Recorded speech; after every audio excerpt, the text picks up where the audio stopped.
Yo, ciao les petits loups, bienvenue, welcome une fois de plus dans l'atelier de Taskiller 85. J'espère que tout le monde va bien aujourd'hui pour cette petite vidéo. Je vais vous parler aujourd'hui du Upsan X4H107D+. Ça en fait des choses à dire, mais c'est tout simple. Petit appareil très costaud de chez Upsan. Franchement, je suis surpris par la qualité et la résistance des produits Upsan. Pour avoir, bon, mis à part les hélices bien sûr, hein, qui sont aussi fragiles que n'importe quelle hélice. Sinon, la conception fait que ces engins sont vraiment hyper résistants. Vraiment bien conçu à ce niveau-là.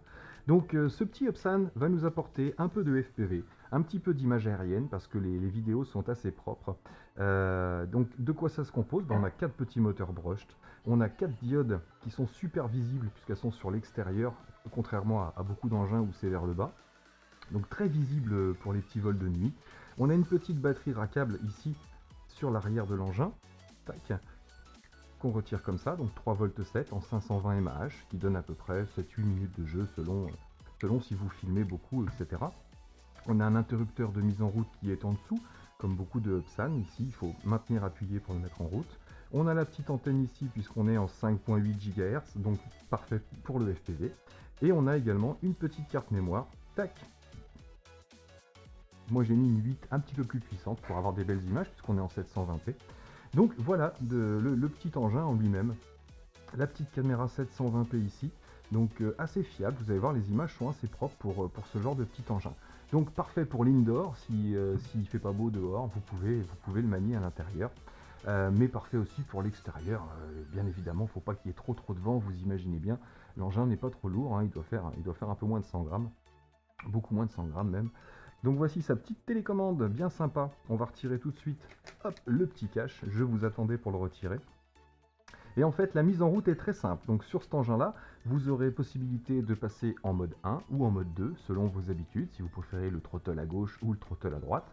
Nous, aujourd'hui, on va rester en mode 2. Donc pour changer de mode, c'est pas compliqué du tout.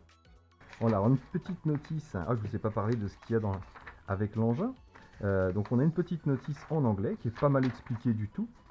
Voilà, c'est ça que je cherchais pour le mode 2 et pour le mode 1. Sinon, vous avez 4 petites hélices de rechange, bien sûr. Le petit câble USB pour recharger directement l'appareil. Vous allez brancher ici le câble et vous pouvez le charger directement sur PC ou sur une prise adaptateur. Et vous avez aussi une petite clé comme ça, bien sympa, pour retirer les hélices. Bien pratique, ça évite de tordre des hélices ou des fois on est mal pris, donc c'est bien pratique même pour les autres engins plus tard, conservez là, c'est important. Donc pour passer en mode 1, vous devrez pousser les sticks comme ça sur l'extérieur avant de mettre la télécommande en route. Pour le mode 2, ce qu'on va faire nous, on va mettre les deux sticks ici et on va allumer la télécommande. Voilà, donc là on est en mode 2, il nous demande de calibrer les sticks. Donc on va calibrer, il suffit de faire hop, 2 tours comme ça complets, moi je fais dans les deux sens. Voilà, de façon à avoir tous les extrêmes. Et une fois que c'est fait, vous allez maintenir un trim. Tac, le système s'initialise. Une fois qu'on a calibré, on va essayer de relancer tout simplement. Tac. Alors, binding. Voilà, c'est pendant ce moment-là qu'il ne faut surtout pas toucher à l'appareil. Et voilà, on a bien la vidéo sur l'écran. Donc, on enregistre directement à partir de la carte mémoire sur l'engin. Sur la télécommande, on va avoir une entrée carte mémoire, mais qui ne sert pas. On a également un port USB ici qui peut servir, bien sûr, pour l'upgrade du firmware, tout bêtement. Et ici, vous avez une sortie pour des lunettes Google, une sortie vidéo et une sortie audio, tout bêtement. Donc, si vous voulez être en immersion totale, vous pouvez brancher vos lunettes directement ici. Donc ensuite, en matière de vol, c'est tout simple. Hop, pour faire décoller son appareil, on a juste à mettre les deux poignées dans les angles, ici, et l'engin se met en route. Pareil pour l'arrêter. Tac, là c'est démarrage ou arrêt automatiquement, que ce soit dans les extérieurs ou dans les intérieurs. Qu'est-ce qu'on a sur cet écran? Bah écoutez, on a la mise en route. Là, ça fait 1 minute 22 que la télécommande est en route. On a la batterie de la radio qui est ici. Alors qu'est-ce qu'on a sur cette radio? On a le mode headless en appuyant une fois sur le stick de gauche. Vous voyez, l'headless est en route et on a automatiquement les deux lumières bleues de devant qui clignotent. Hop, on ressort du mode headless en rappuyant dessus. Et sur le stick de droite, on a la vitesse. Donc mode expert, vitesse 2 ou la vitesse 1, tout simplement. Pour aller dans le menu, tac. Vous maintenez ce stick vers le bas et vous appuyez sur le stick de droite.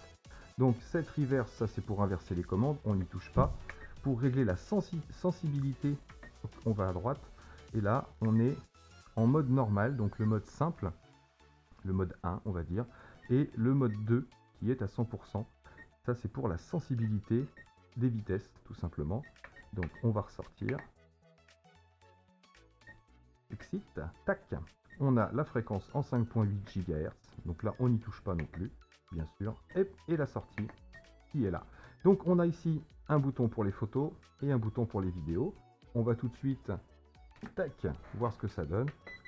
Tac, là on a pris une photo. Et là on va lancer l'enregistrement vidéo.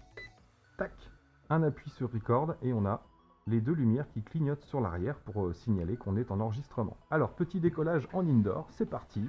On va tester tout de suite l'engin. Tac, poignée dans les coins. Alors c'est un appareil qui a un maintien d'altitude, puisqu'on a le retour de force sur la télécommande. C'est parti.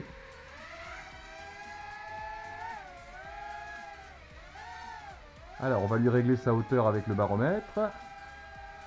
On va revenir un peu plus bas, ici. Donc voilà, en mode 1, les sticks sont assez tranquilles.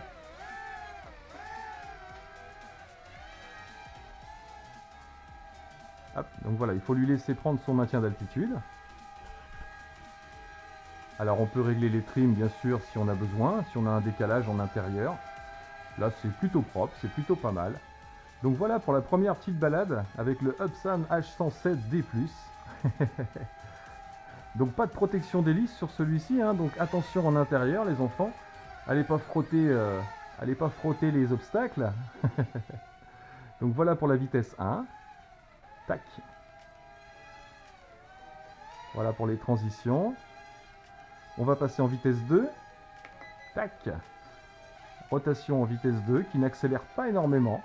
Par contre, on a beaucoup plus d'angle en mode expert. Voilà. Tac.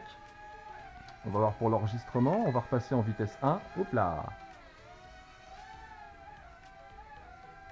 Très facile à régler au niveau de la hauteur. Il a tendance à vouloir monter un petit peu, j'ai l'impression. Non, ça y est, il se stabilise, tout simplement. Donc on aura un bon rendu de la vidéo en indoor avec très faible luminosité. J'irai jeter un œil à l'extérieur, bien sûr, hein, vous me faites confiance, hein. On va y aller. Hein. Donc on va se poser. Alors on a le mode flip également. Je ne le tente pas en intérieur généralement, on va essayer. Alors le mode flip, il faut maintenir le stick du throttle appuyé pendant 1 seconde et ensuite mettre une direction.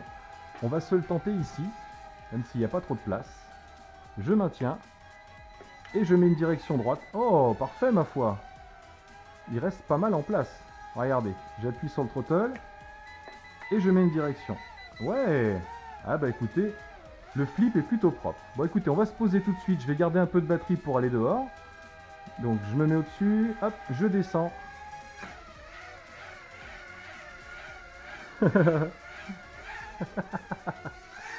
C'est marrant ça. Alors en mode normal, je vais arrêter la vidéo. Tac. Voilà, les lumières arrêtent de clignoter. Et maintenant je vais descendre. Hop, stick vers le bas et il se pose automatiquement. Donc hop, je vais couper tout de suite pour qu'on puisse aller faire un petit test à l'extérieur. Donc voilà ce que ça donne à l'intérieur. Vous aurez vu les petites options de l'engin. Bah écoutez, c'est assez propre, c'est pas trop bruyant comme appareil. Hein. Chez Upsan, généralement, ils font des choses assez douces, pas trop énervantes, j'ai envie de dire. Maintenant, il ne reste plus qu'à voir ce que donne la vidéo. Donc on se retrouve dehors tout de suite. Et puis on se voit après pour le final et pour le tirage au sort. Puisque bien sûr, le tirage au sort, c'est aujourd'hui. Vous étiez 172 à avoir trouvé la bonne réponse. C'était pas trop compliqué, mais il y en a quand même qui se sont plantés. Mais bon, 172, donc le tirage au sort juste après la petite démo en extérieur. A tout de suite.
Yep les amis, bon ben voilà en fait pour le Upsan X4H107D+.